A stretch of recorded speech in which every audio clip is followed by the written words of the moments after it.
আপনার কাছ থেকে একটি মেসেজ চাই আমাদের অটিজম বৈশিষ্ট্য সম্পন্ন শিশুদের যে মা বাবা আছেন তাদের উদ্দেশ্যে আপনার অভিজ্ঞতার আলোকে কি পরামর্শ দেবেন স্টেম সেল থেরাপি বিষয়ে? স্টেম সেল থেরাপি বিভিন্ন অসুখে পৃথিবীতে যেভাবে রিসার্চ হচ্ছে এবং যেভাবে এগিয়ে যাচ্ছে, খুব সামনেই আমরা সেই ভবিষ্যৎ দেখতে পাচ্ছি যে আমাদের অটিজম অথবা যে কোনো ধরনের নিউরো ডেভেলপমেন্টাল যে ডিজিজগুলি আছে সেই ডিজিজে সাপোর্ট স্টেম সেল দিতে পারবে। আমি বিশ্বাস করি সেই দিন আর বেশি দূরে নাই। আপনারা ধৈর্য ধরবেন, এটা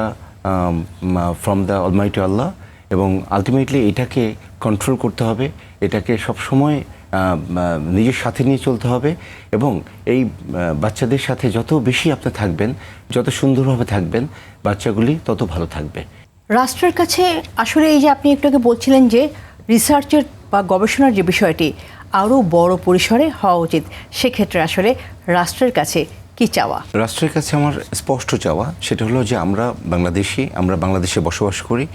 আমাদের হেলথ সিস্টেমের মধ্যে যেভাবেই হোক, যেহেতু স্টেম সেল এবং রিজেনারেটিভ মেডিসিন, আমি যেটা স্পষ্ট ভাষায় বলতে চাই সেটা রিজেনারেটিভ মেডিসিন ডিপার্টমেন্ট আমাদের দেশে এখনও তৈরি হয়নি, এবং এটা আমি আশা করব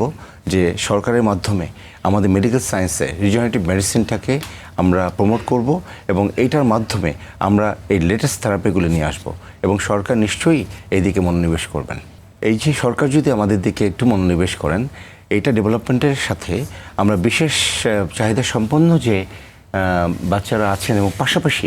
আমাদের সার্জিক্যাল এবং মেডিকেল বিভিন্ন ধরনের চিকিৎসা যেটা এন্ড হয়ে গেছে নর্মাল কনভেনশনাল থেরাপিতে, সেটা আমি আশা করি স্টেম সেলের মাধ্যমে সুচিকিৎসার আওতায় আমরা আনতে পারবো।